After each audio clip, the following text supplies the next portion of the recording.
को इसी तरीके से जारी रखते हैं। आज के सेशन में हम लोग एक सबसे महत्वपूर्ण टॉपिक को टच करेंगे जहां से आपकी बहुत सारी तकलीफ दूर होंगी। पहले तो ये समझ लेते हैं कि कौन कौन से आपकी तकलीफ़ें बाज़ार में ऐसी हैं जिन पे अभी आपको काम करना है या आप कर रहे होंगे। अगर आप अपने लर्निंग पीरियड में हैं तो अगर आप इससे आगे निकल गए हैं तो इस सेशन की भी आपको कितनी ही ज़रूरत होगी सर, है ना। देखिए समझिए, आपकी सबसे बड़ी तकलीफ़ ये है कि जब आप किसी ट्रेड में होते हैं कि आपने मार्केट में कोई लॉन्ग का पोजीशन अगर एग्जीक्यूट किया तो उसके बाद आपको ये समझना होगा कि आपको कब अपनी पोजीशन में एग्जिट प्लान करना है। दूसरी बात, जब कोई ट्रेडर एक डायरेक्शनल ट्रेड के साथ ट्रेड कर रहा होता है कि जैसे आपका डायरेक्शन हायर साइड है, आपने लॉन्ग की पोजीशन ली, तो एक ट्रेडर को ये नहीं पता है कि फ्लेक्सिबिलिटी, लचीलापन आप नहीं समझते। ये नहीं समझते कि इस डायरेक्शन को कभी ना कभी चेंज होना होगा और आपके माइंड सेट को भी उसी के साथ बदलना होगा।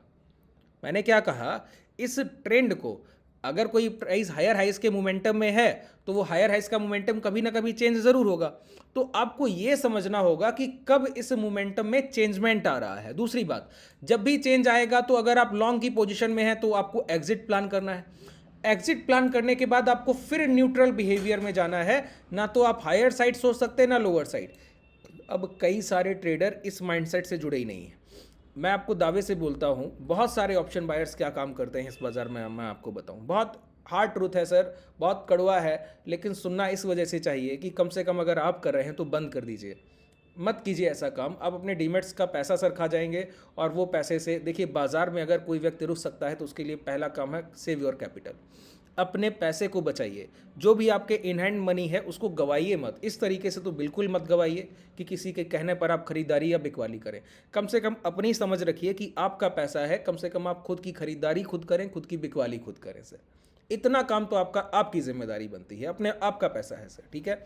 समझिए, यहाँ से हायर हाइस के मोमेंटम में जब प्राइस होता है ना, और किसी ने आज कॉल बाई करके अगर पैसा इस बाज़ार में कमाया तो उसकी सबसे ज़्यादा माइंडसेट में एक बात ठहर जाती है कि आज बाजार ऊपर चला है तो कल भी ऊपर ही चलेगा, तो फिर वो मॉर्निंग में ही कॉल बाई की तरफ बढ़ने लगेगा।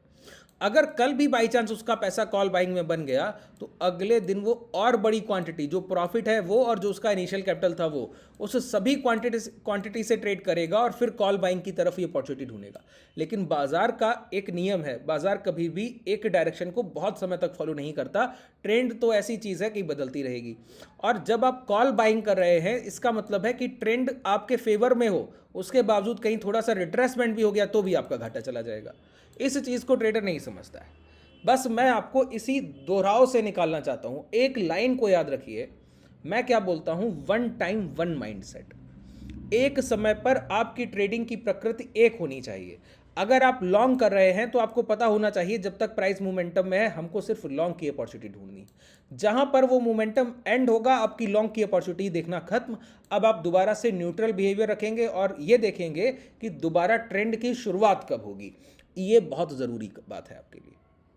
इसका मतलब है कि आपको बेसिकली ये सीखना होगा कि कहाँ पर किसी मोमेंटम के लिए, हायर डायरेक्शन के लिए बेस बना है और मोमेंटम की शुरुआत हुई तो आप सिर्फ खरीदारी करते रहेंगे। जहाँ पर स्ट्रक्चर में दोबारा धीमापन आया तो आप वहाँ पर रुक जाएंगे, ठहर जाएंगे।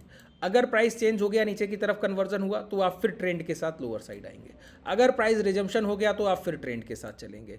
अगर किसी प्राइस में एक पीक लग गया, फिर वो लोअर साइड गिरावट किया, आप ट्रेंड के साथ चलेंगे। लोअर लेवल पे कोई प्राइस फिर रुकने लगा, आप फिर देखेंगे कि ट्रेंड किधर जा रहा है। अब ये काम करना आसान बात तो है नहीं जो मैं बता रहा हूँ। इसका मतलब हुआ किसी प्राइस में मैं आपको बोल रहा हूँ बॉटम पकड़ना सीखिए, जब उसका टॉप बन जाए तो उसको आइडेंटिफाई करना सीखिए, जब टॉप से प्राइस गिरे तो वो उस ट्रेंड को समझना सीखिए, जब बॉटम बनने लगे तो फिर समझना सीखिए। अब किसी भी बाजार में टॉप या बॉटम को समझना आसान बात है क्या? नहीं। हालांकि मैंने आपके लिए ये चीज़ें बहुत आसान बना दी हैं सिर्फ दो काम करने से। क्या? पॉजिटिव और नेगेटिव कंसोलिडेशन। ये तो आपने पहले सीख रखा है ना कि पॉजिटिव कंसोलिडेशन क्या होता है, नेगेटिव कंसोलिडेशन क्या होता है ना। पॉजिटिव कंसोलिडेशन सभी को ध्यान है, नहीं ध्यान है तो मैं बता देता हूँ। जैसे ये बाजार गिर रहा है तो जो लास्ट कैंडल बनी होती है उस लास्ट कैंडल के हाई लो को मार्क करके अगर आप ये देखें, अगली 3 से 4 कैंडल अगर इस हाई के ऊपर क्लोज कर रही हैं 3 से 4 कैंडल, तो समझ लीजिए अब प्राइस का ट्रेंड चेंज हो जाएगा, ये लो ब्रेक नहीं होंगे। इसको हम बोलते हैं पॉजिटिव कंसोलिडेशन। यहाँ से यहाँ तक पूरी गिरावट में किसी भी कैंडल के बाद अगर आप देखें हाई लो मार्क करके, जिससे लास्ट स्विंग लो लगा होगा, 3 से 4 कैंडल उस हाई के ऊपर कभी क्लोज नहीं की होंगी। ये लो लगा, इस हाई के ऊपर 3 से 4 कैंडल क्लोज नहीं करेंगी। ये हाई लगा है, इस हाई के ऊपर 3 से 4 कैंडल कभी क्लोज नहीं करेंगी, अंदर आके क्लोज। इस कैंडल के ऊपर अगर आप देखें एक कैंडल, दो कैंडल और तीसरा कैंडल, तो इसी से बाइंग उठा कर गया, तो ये पॉजिटिव कंसोलिडेशन। मतलब अब प्राइस में स्ट्रक्चरल चेंज आएगा। अब यहाँ पर देखिए रिटेस्ट हुआ, जैसे ये स्विंग हाई ब्रेक हुए, अब आप खरीदारी कीजिए। इस स्विंग लो के नीचे आपका एसएल है, एक क्लोजिंग का बाजार एक इतना बड़ा डायरेक्शनल मोमेंटम आपको दे, पॉजिटिव कंसोलिडेशन। अब कई लोग पॉजिटिव कंसोलिडेशन पे प्रैक्टिस को कर रहे हैं। अब उनके साथ एक दुविधा आती है कि इस पॉजिटिव कंसोलिडेशन में खरीदारी तो हम कर सकते हैं, लेकिन ये इस प्राइस एक्शन को हमको देखना आना चाहिए। ये पेशेंस, ये धैर्य चाहिए सर, कि इतना समय बाजार में हमको देना होगा। पॉजिटिव कंसोलिडेशन के बाद भी हमारे एंट्री एग्जिट रह जाते हैं टारगेट के लिए। अब ये सारी चीज़ें तो ATM पर आपकी एंट्री एग्जिट होती, वो सारी चीज़ें आप लोग एक सेशन से दूसरे सेशन को जोड़कर देख सकते हैं। अच्छा, अगर अभी तक आपने पॉजिटिव कंसोलिडेशन का सेशन नहीं देखा है तो नीचे आप चैनल को ओपन कीजिए और उसके बाद 1 बाई 1 एक एक सेशन को जाकर देख सकते हैं। या फिर आप बोलेंगे तो मैं इसका लिंक डिस्क्रिप्शन में टेलीग्राम का लिंक है, उसको ज्वाइन कर लीजिए, तो टेलीग्राम पे मैं उस वीडियो का लिंक भी पढ़वा दूंगा, तो आप उसको डायरेक्टली वहाँ से देख लीजिएगा। ठीक है। अब यहाँ पर हम लोग अगर पॉजिटिव कंसोलिडेशन से हट कर कोई सिग्नल चाहें और जहां पर हमको ये पता लग जाए कि ये प्राइस अब क्या कर रहा है, स्ट्रक्चर चेंज कर रहा है, स्ट्रक्चर चेंज नहीं भी कर रहा है तो न्यूट्रल हो रहा है, मतलब प्राइस का प्रीवियस ट्रेंड खत्म हो रहा है। समझिए मैं क्या बोल रहा हूं कि कोई प्राइस पहले से हायर डायरेक्शन में है तो हम ये समझ लें किसी जगह पर कि प्राइस का प्रीवियस बाइंग का अगर लोअर लेवल पे कोई इंपैक्ट था तो ट्रेंड हायर साइड था, तो बाइंग का इंपैक्ट खत्म हो गया। अब दोबारा खरीदारी हो तो दोबारा इंपैक्ट आए अलग बात है, या प्रॉफिट बुकिंग हो जाए तो बाजार गिर जाए अलग बात है। मतलब हमको वो न्यूट्रल बिहेवियर अपनाना सीख लेना है कि किस जगह पर आकर हमको ठहर जाना है कि अगर पहले खरीदारी कर रहे थे तो अब नहीं करनी, पहले बिकवाली कर रहे थे तो अब नहीं करनी। ये बात अगर आप समझने लगे, कैसे संभव है पता है? देखिए चार्ट को देखने के कई सारे पैटर्न है, जिसमें से अभी हम लोग जो यूज कर रहे हैं वो है कैंडलस्टिक पैटर्न। ठीक है, कैंडलस्टिक पैटर्न में जो हम लोग चीज देखते हैं वो open high low close, OHLC, open high low close पर हम लोग बेसिकली काम करते हैं। ठीक है, हर एक कैंडल में आपको एक ही चीज देखने को मिलेगा, रेड हो या ग्रीन। कैंडल का लोअर विक रिप्रेजेंट करता है लो को, हायर विक रिप्रेजेंट करता है हाई को। किसी रेड कैंडल है तो उसका ओपनिंग रिप्रेजेंट करता है बॉडी का हाईएस्ट पॉइंट और क्लोजिंग रिप्रेजेंट करता है बॉडी का लोएस्ट पॉइंट। ग्रीन कैंडल में क्लोजिंग और ओपनिंग बदल जाती है, बॉडी का लोएस्ट पॉइंट ओपनिंग बताता है और क्लोजिंग बताता है बॉडी का हाईएस्ट पॉइंट। अगर इसमें कोई लोअर विक होता तो वो पूरी कैंडल का लो होता, अपर विक है तो वो पूरी कैंडल का हाई। ठीक है, इसके अलावा भी कई सारे आप देखेंगे कि कैंडल स्टिक को छोड़कर भी इस चार्ट को देखने के और सारे पैटर्न हैं, जैसे कि ये सारे देखिए, हॉलो कैंडल्स मिल गया, कॉलम्स मिल गई, लाइन मिल गई। ठीक है, लाइन तो बिल्कुल उसी तरीके से काम करता है जैसे RSI करता है। RSI का स्ट्रक्चर कुछ ऐसा ही होता है, कभी आगे समझेंगे लाइन पर किस तरीके से काम करता है। रैंको चार्ट पे बहुत लोग काम करते हैं। ठीक है, अगर मैं आपको बताऊँ रैंको चार्ट पे बहुत काम होता है। अभी हम जो बात करने जा रहे हैं वो बात कर रहे हैं हैकेन आशी कैंडल्स पर। हैकेन आशी कैंडल्स बाइंग के एवरेजिंग या सेलिंग के एवरेजेस पे काम करती हैं। जैसे अगर यहाँ पर आप कैंडल स्टिक में देखें तो कैंडल स्टिक में लास्ट कैंडल जिसको हम देख रहे थे, इस कैंडल में लोअर विक मिसिंग है। लोअर विक मिसिंग मैं आपको साधारण, देखिए ये हैकेन आशी का मैं आपको पूरा विस्तार जानकारी नहीं दे रहा हूँ, जितना आपके लिए जरूरी है उतना आपको बता रहा हूँ। किसी कैंडल का जब लोअर विक मिसिंग होता है तो मैंने आपको खूब समझाया है, मतलब ओपन इक्वल टू लो का कैंडल है, जहां से प्राइस में खुला है। इस कैंडल में 9:15 पे जहां ये बाजार ओपन हुआ, ओपन होते ही खरीदारी हो गई। मतलब कोई पूछे ओपन प्राइस 100 रुपया और फिर कोई पूछे दिन का न्यूनतम स्तर क्या लगा, लोएस्ट, तो 100 रुपया, मतलब ओपन इक्वल टू लो, जहां भाव खुला वहीं से खरीदारी हो गई। तो ओपन इक्वल टू लो का कैंडल स्ट्रॉन्ग कैंडल माना जाता है। जब तक अब इस कैंडल के लो ब्रेक नहीं होंगे तब तक कोई बिकवाली नहीं हो सकती। यहां पर ये ओपन इक्वल टू लो का जब से कैंडल बना बैंक निफ्टी में, तब से हम यहीं पर रुक कर रह गए, यही खरीदार प्राइस को बचाए हुए हैं।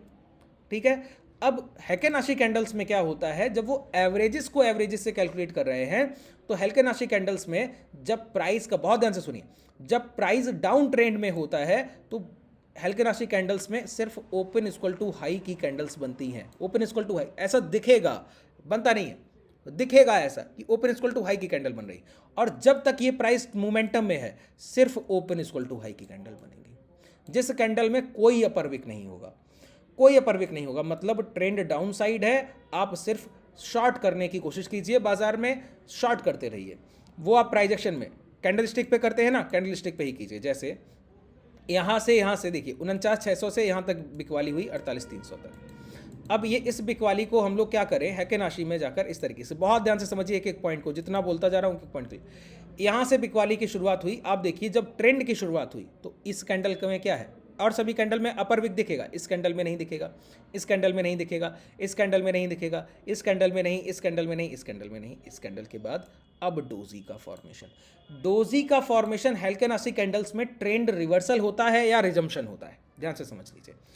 मतलब अगर आपने यहां कहीं बिकवाली कर दी थी, जैसे ही आपको एक डोजी दिख जाए आप एग्जिट हो गए सर ट्रेड से।